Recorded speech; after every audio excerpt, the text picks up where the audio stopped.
Shalom, selamat pagi saudara yang dikasihi Tuhan. Kiranya berkat, damai sejahtera dan sukacita dari Tuhan Yesus Kristus senantiasa menyertai saudara sekalian. Sebelum kita mendengarkan firman Tuhan dan renungan, mari kita berdoa.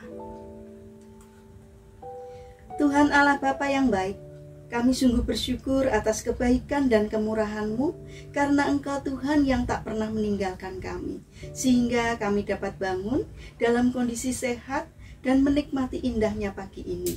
Jika sebentar kami akan mendengarkan firman-Mu, urapilah kami dengan Roh Kudus-Mu, agar kami bisa mengerti dan memahami apa yang Tuhan sampaikan kepada kami, sehingga kami semakin hari semakin bertumbuh iman kami kepada Tuhan.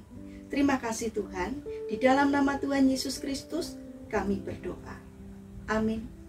Saudara yang dikasihi Tuhan, tema renungan pada pagi hari ini adalah Dia selalu ada untukku. Bacaan diambil dari kitab Mazmur pasal 27 ayat yang ke-10. Demikian sabda Tuhan. Sekalipun ayahku dan ibuku meninggalkan aku, namun Tuhan menyambut aku. Saudara yang terkasih, ada seorang wanita berusia sekitar 40 tahun menjatuhkan dirinya di lantai 14 di sebuah apartemen. Sebelumnya ia masih sempat tersenyum kepada seorang pria yang sedang membersihkan kaca jendela di apartemen tersebut. Tetapi ketika petugas kebersihan itu kembali memalingkan wajahnya ke jendela, wanita tersebut telah menjatuhkan diri ke bawah. Di sebuah kursi tak jauh dari jendela tempat ia menjatuhkan diri, terdapat selembar kertas yang ditinggalkannya. Dalam kertas tersebut tertulis, "Aku tidak dapat lagi menahan rasa kesepian ini. Teleponku tidak pernah berdering. Aku tidak pernah menerima surat dan aku tidak punya teman." Saudara yang terkasih, ternyata di sekitar kita terdapat orang-orang yang merasa kesepian dan putus asa. Putus asa bisa menimpa siapa saja, orang kaya, orang miskin, orang yang bekerja maupun orang yang menganggur, orang yang sudah menikah maupun yang tidak menikah, orang yang terkenal maupun orang yang tidak terkenal, anak-anak maupun orang dewasa, dan lain-lain. Mungkin kita adalah seorang anak, remaja, atau orang-orang dewasa, atau sebagai pelajar, sebagai guru, atau karyawan, atau pengusaha. Mungkin banyak orang yang telah diberkati melalui kita. Namun ada saat-saat tertentu di mana kita merasa tidak berdaya, merasa kesepian dan putus asa.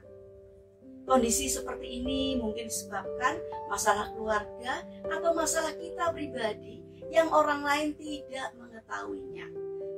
Janganlah takut. Tuhan Yesus mengasihi kita dan Ia tahu apa yang kita butuhkan saat ini. Saudara yang terkasih, Tuhan sanggup memulihkan di setiap aspek kehidupan kita.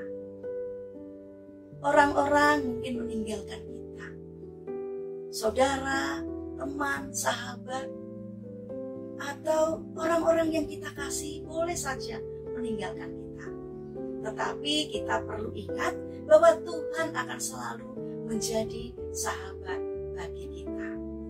Saudara yang terkasih, jika saat ini kita sedang merasakan kesendirian dan kesepian, dan kita mulai putus asa, ingatlah akan janji penyertaannya. Ia tidak akan membiarkan kita sendirian. Ia akan selalu ada untuk kita, seperti janjinya di dalam kitab Matius pasal 28 ayat yang ke-20. "Aku menyertai kamu senantiasa sampai kepada akhir zaman." Namun jika saat ini mungkin di sekitar kita ada orang-orang yang kesepian dan merasa sendirian, jadilah teman dan sahabat buat mereka.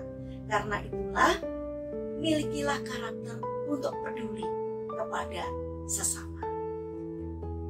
Mari Mari kita berdoa. Tuhan Yesus yang baik, sering di saat-saat tertentu kami merasakan kesepian dalam hidup kami. Kadang kami merasa tidak tahu harus berbuat apa. Kami merasa ditinggalkan oleh orang-orang yang kami kasihi. Kami merasa seolah-olah Engkau begitu jauh dari kehidupan kami. Tapi kini kami tahu bahwa janji penyertaan-Mu juga ditujukan kepada kami. Engkau bukan Allah yang pilih kasih. Engkau senantiasa ada dan hadir dalam keseluruhan hidup kami. Kini kami serahkan rasa sepi dan ketidakberdayaan kami kepadamu. Hiburlah dan ubahlah hati kami, agar damai dan sukacitaku kembali masuk dan menguasai kehidupan kami. Bapa yang baik, kami ingin menyerahkan untuk seluruh aktivitas kami hari ini ke dalam tangan-Mu. Kami memohon penyertaan dan pertolongan Tuhan. Berikanlah kesehatan kepada kami dan juga orang-orang yang kami kasihi. Kami memohon kiranya Tuhan menolong dan memberkati kami. Kami juga berdoa untuk saudara-saudara kami yang mengalami sakit. Kiranya Tuhan berbelas kasih untuk menjamah dan menyembuhkannya. Demikian juga berkatilah bangsa dan negara kami, terutama para pemimpin yang Engkau percaya untuk memimpin negeri kami. Kiranya Tuhan memberikan hikmat dari surga, sehingga setiap keputusan apapun yang dikerjakannya seturut dengan pimpinan Tuhan. Terima kasih Tuhan, kami serahkan doa ini hanya di dalam nama Tuhan kami, Yesus Kristus. Amin. Puji Tuhan, saudara yang terkasih, kiranya firman Tuhan dan renungan pagi ini dapat menjadi berkat bagi kita semua. Haleluya.